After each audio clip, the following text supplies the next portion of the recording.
어제 삼성전자 노조 파업을 예상했던 사람들은 극적인 합의 소식에 걱정을 내려놨을 것이다.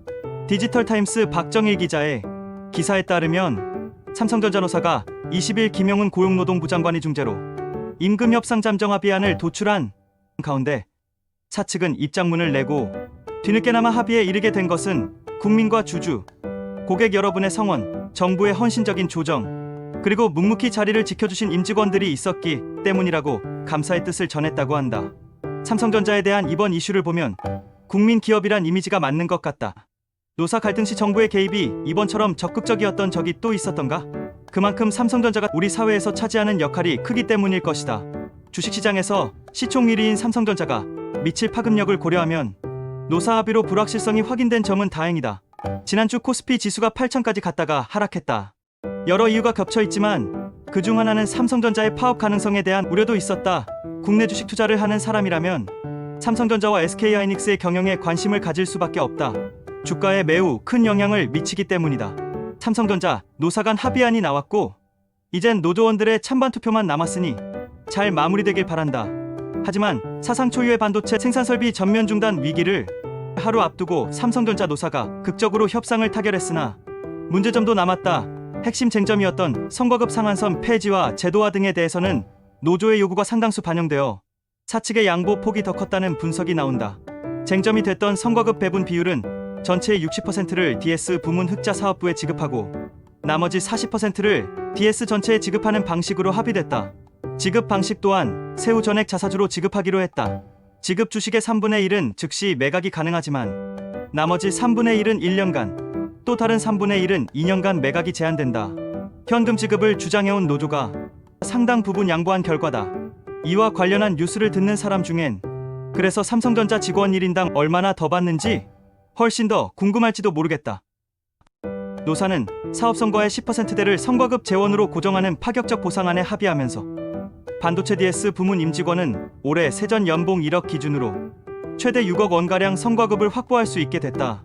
적자가 유력한 비메모리 부문도 최소 1억 6천만 원의 성과급이라고 전해진다. 성과급이라고 하니 삼성전자 임직원과 노동자의 노고에 먼저 가채를 보낼 수밖에 없다. 하지만 성과에 이들만의 노력만 있었는지에 관한 것은 노조의 주장 이슈와 함께 전해졌다.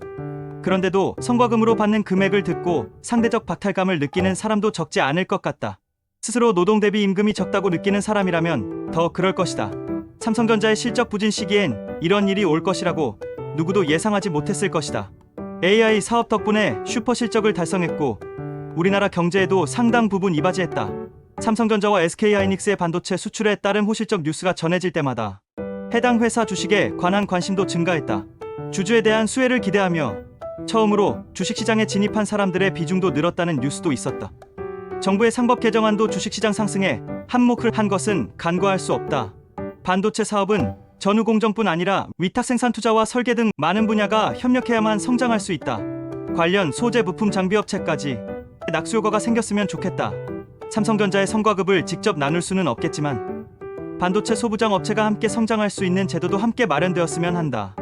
이번 기회를 통해 납품하는 기업들의 삼성전자가 그동안 제품의 단가를 정당하게 산정하여 지급했는지 상생의 경영을 지속해왔는지도 묻고 싶다. 삼성과 같은 대기업이 생겨난 배경에는 국가주도적 성장에 따른 지원과 수많은 중소기업과 노동자들의 수고가 있었음을 부인할 수 없다. 제품을 판매하는 회사는 소비자의 역할이 없으면 성장하기 어렵다. 그래서 삼성이나 현대, SK 같은 국내 대기업이 사회적 공헌에도 힘을 쓰는 것이다. 직간접적으로 기업의 이익을 사회와 함께 배분하는 것은 매우 당연한 일이다. 삼성전자 직원들이 받게 될 액수로 배가 아파하기보다 우리 사회가 이런 상황에서 어떻게 배분하는 것이 바람직한지 이번 기회에 그 의미를 함께 논의해봤으면 좋겠다. 합의가 이루어지는 과정에서도 갈등이 있었기 때문이다. 메모리 부분보다 상대적으로 수익을 내지 못하는 비메모리 부분에 대한 차별적 협상을 요구하고자 했던 이슈까지 전달되었다.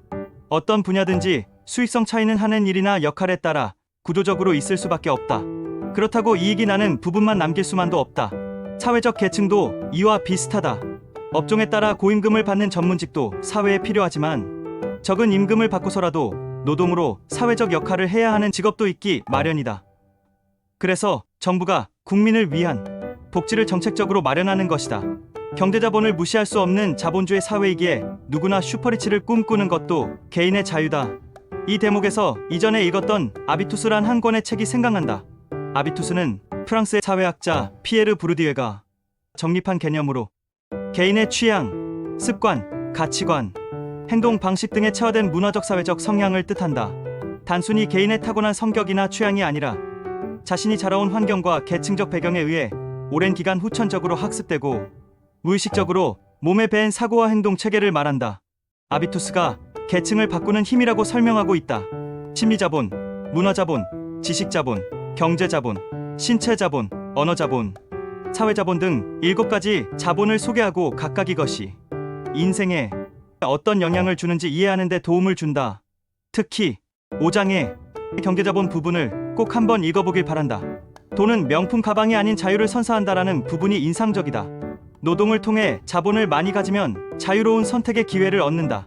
경제 자본이 많은 사람이 그렇지 않은 사람보다 자유로워질 가능성이 크다는 의미다. 예를 들면 먼 길을 갈 때 버스보다 택시를 타는 것이 편안함을 준다. 비행기로 이동할 때 비즈니스석이 일반석보다 더 쾌적한 것 역시 경제자본과 무관하지 않다. 누가 얼마나 더 가졌느냐는 향후 신체, 지식, 문화, 언어, 사회자본 소유에도 지속적으로 영향을 준다.